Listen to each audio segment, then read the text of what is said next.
السلام عليكم ورحمة الله وبركاته. اللهم صل وسلم وزد وبارك على سيدنا محمد وعلى آله وصحبه وسلم أجمعين. كل سنة وانتم طيبين. امبارح عملنا الكحك ووريتكم الفيديو بتاعه، وناس كتير قوي دخلت علقت لي عليه وعجبهم قوي الكحك، وبشكر كل اللي علق لي وكل اللي دخل لي، وربنا يجازيه خير ان شاء الله. النهارده بقى هنعمل مع بعض الغريبة. شايفين الغريبة بتاعتي طالعة عاملة ازاي؟ انا لسه مطلعاها من الفرن الوقت اهو. المفروض لما تطلع من الفرن تقعد اقل حاجه في الصينيه 3 ساعات، محدش يمسكها خالص علشان تفضل محتفظه بالشكل بتاعها ده وما تطبعش في ايدنا زي ما انتم شايفين كده. شايفين التسويه بتاعتها، شايفين اللون، شايفين عامله ازاي؟ شايفين ده يبقى ده وبان. هي لسه اصلا شايفين لسه طالعه من الفرن. طبعا هي كل ما تبرد وتقعد هتبقى الطراوه بتاعتها دي هتروح وهتبقى جميله جميله. عايزين تدخل كده تابعوا معايا الفيديو للاخر عشان تشوفوا ما انا وصلت للنتيجه دي ازاي وطلعت معايا بالشكل ده ازاي. نبدا كده بسم الله، نبتدي في الغريبه. مع بعض بقى نشوف المقادير بتاعه الغريبه بتاعتنا النهارده. هنبدا كده مع بعض بسم الله. انا جايبه بوله اهي زي ما انتم شايفين، ناشفه ونضيفه كويسه قوي. هنحط فيها كوبايه ونص سمنه. السمنه بتاعتي لازم تكون في التلاجة، يعني لازم تكون ساقعه من التلاجة.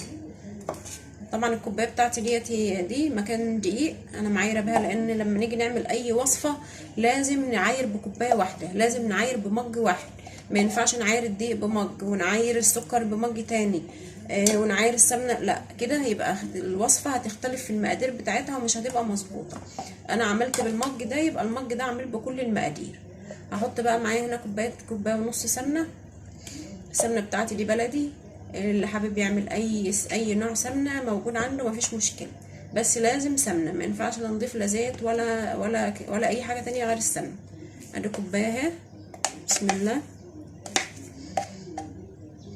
زي ما قلت لكم لازم السمنه بتاعتي تكون في التلاجة، خارجه من التلاجة، يعني انا دخلتها التلاجة لحد ما مسكت، والاخر طلعتها سبتها بقى لما هدت شويه كده عشان اعرف اخد منها، ما تبقاش صعبه عليا وانا باخد منها وفي الضرب وكده.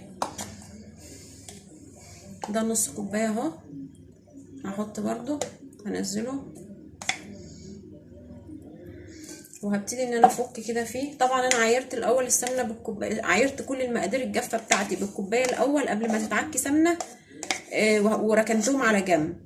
وبعد كده ابتديت ان انا احط السمنه، لان طبعا السمنه هتعك الكوبايه بدل ما اقعد اغسل وكده، فعاير المقادير الجافه كلها الاول وبعد كده تعاير السمنه وتحطيها. حطيت دلوقتي كده زي ما قلت لكم كوبايه ونص سمنه اهو، وهجيب المضرب بتاعي اضرب بالمضرب بتاعي. انا المفروض ان انا اضرب بالمضرب التاني بتاع البيض، لكن ما لقيتوش او مش جاهز عندي، فهضرب بده اطري بس السمنه بتاعتي.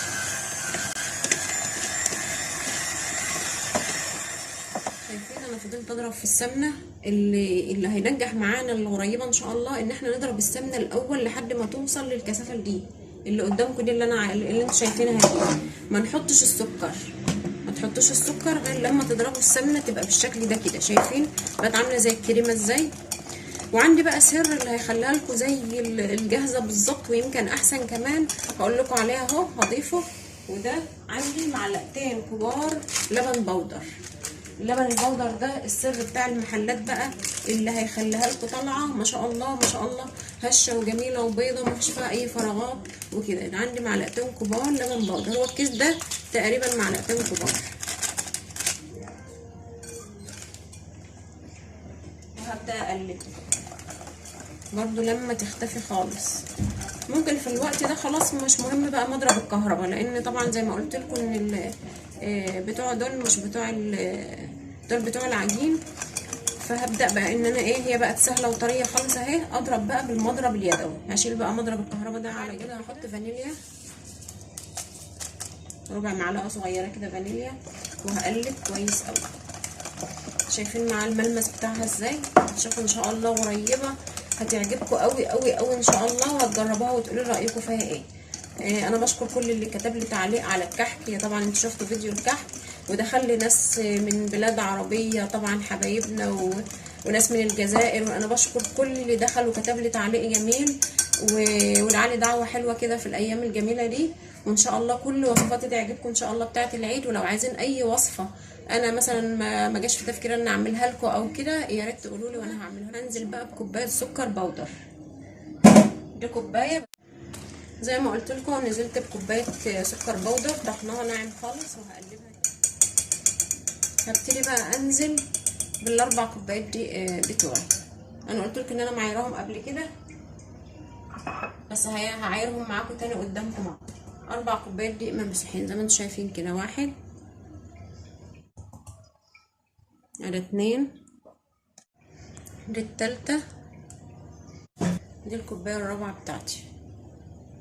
زي ما قلت لكم المج اللي عاير فيه بيه، يعني انا اهو المج ده اللي انا معايره بيه قدامكم كل المقادير، السمنه والسكر والدقيق وكل المقادير بتاعتي.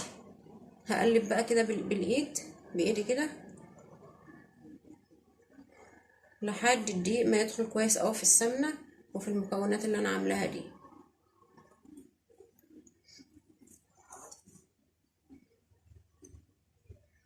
بنعجن لان طبعا الغريبه ملهاش عرق ولا لها حاجه، بنفضل نعجن فيها لحد الفروله دي كلها ما تروح وتبقى عجينه حلوه كده اعرف اشكلها. شايفين العجينه بتاعتي اهي بقت حلوه وطريه ازاي. بس في يا جماعه كوبايه الدقيق ما تبقاش مليانه قوي. كوبايه الدقيق عندي ما تبقاش مليانه قوي علشان ما تختلفش مع المقادير.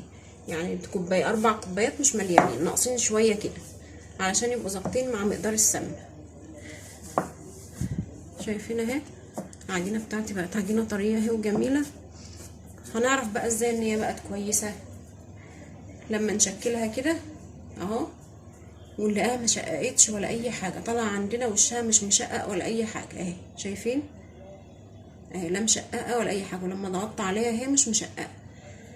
بس انا هعجنها برضو شويه كمان علشان كده زياده تاكيد، برضو هعجنها شويه كمان لحد ما تبقى عجينه متماسكه عندي خالص، وابتدي بقى ان انا اشكلها. كل ما اعجنها وشها يطلع املس كده ويطلع جميل ومفيش فيها تشققات ولا حاجه. وبرضو طريقه التشكيل بتاعتها لها طريقه، وطريقه الخبز لها طريقه عشان ما تشققش عندي. وهعرفكم كل ده ان شاء الله في الفيديو وانتم متابعين معايا الفيديو. هنبدا كده بسم الله نشكل الغريبه بتاعتنا. انا عجنتها عجن حلو قوي لحد ما اشوف العجينه بتاعتي بقت عامله ازاي اهي ماسكه بعضها وحلوه قوي. هبتدي بقى نشكلها كده زي ما انتم شايفين كده. هي ما بتتبططش يا دوب، احنا بس بنشكلها كرة كده بتاع الكرة عشان والدايره ايوه عشان يبقى شكلها حلو.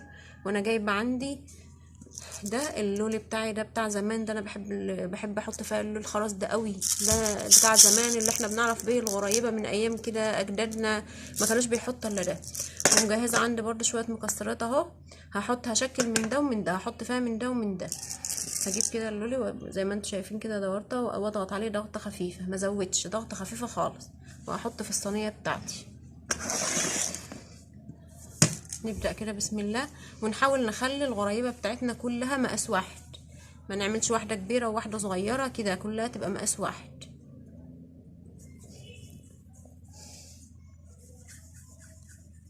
طريقة الغريبة دي هتعجبكم او ان شاء الله تجربوها. شايفين اهو بكورها لا بتشقق ولا بتتكسر عندي ولا اي حاجة زي ما انتم شايفينها كده.